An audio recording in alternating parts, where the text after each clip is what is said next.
This is the ZYPlay Crane 3 Lab, and it is without a doubt the best prosumer DSLR gimbal on the market.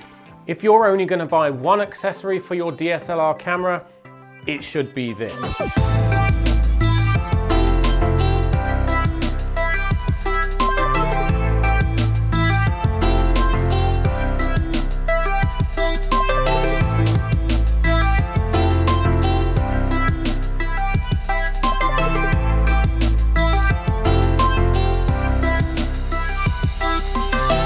Hi, I'm James Bruce from MakeUseOf.com. Let's take a closer look. So inside the box, you'll find a handy expanded foam case that stores absolutely everything. It's good and sturdy, but not quite durable enough to put into, say, checked luggage, just as it is.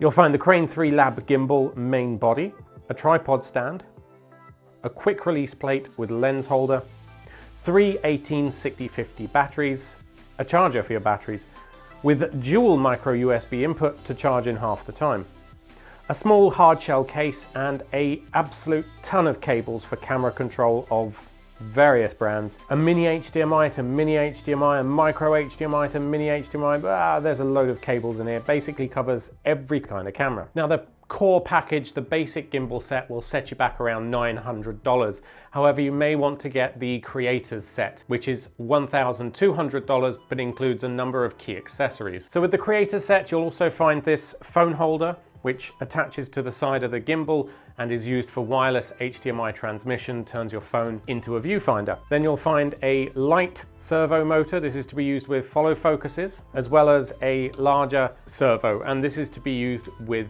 the zoom. Also in the creators pack, but not something we have here, is a monopod. So obviously if you're not going to get the servo control, ignore anything I say about servo controls, but other than that, everything in this review should still be relevant to the core model. So the design and construction on the ZYPlay Crane 3 Lab is incredible. It's very solid. The switches feel great. It is quite heavy as it's designed to be used with some bigger cameras, even smaller cinema cameras for instance. But do check the compatibility list before you buy, as not all bigger cameras are going to be supported. Now, despite being heavier than most DSLR gimbals, it's this extra arm at the back which really makes all of the difference and makes carrying it a lot simpler. It also allows you to easily shift your camera down to ground level without having to mess around with inverting the gimbal, which can be a little bit annoying on other models. So this system really gives you a lot of great extra flexibility.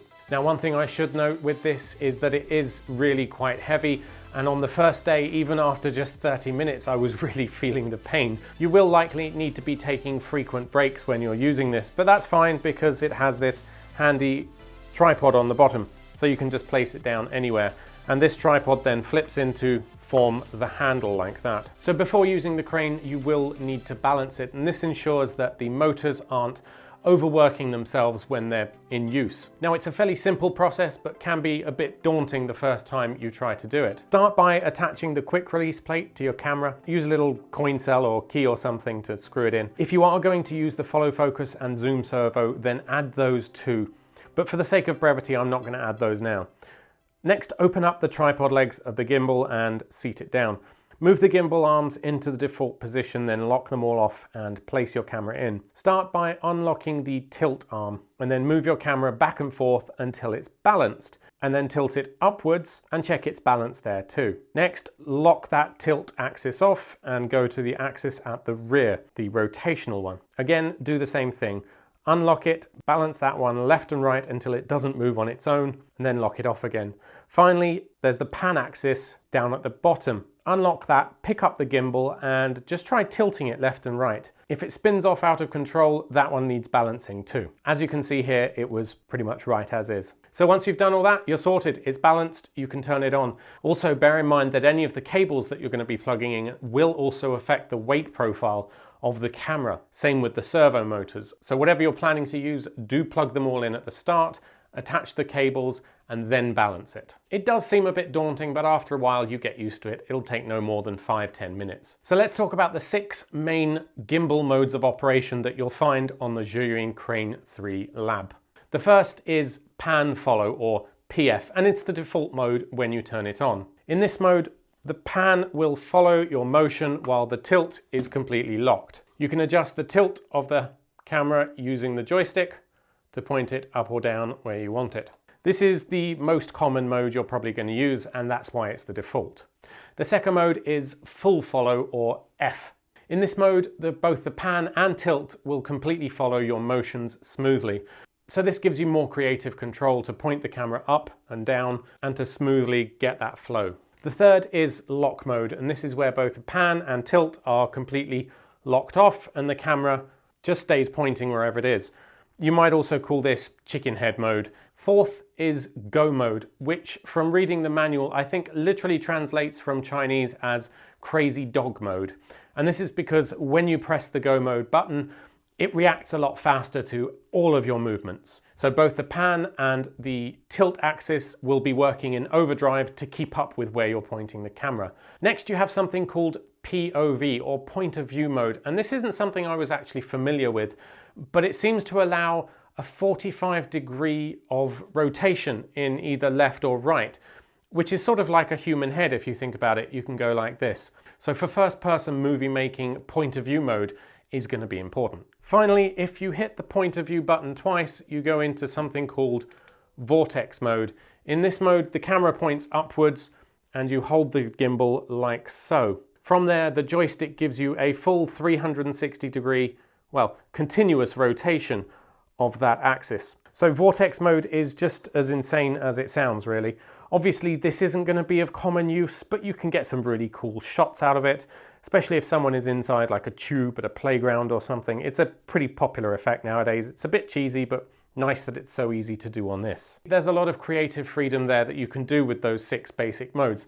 But one of the problems with having so much creative freedom is that you often can't see the viewfinder at all.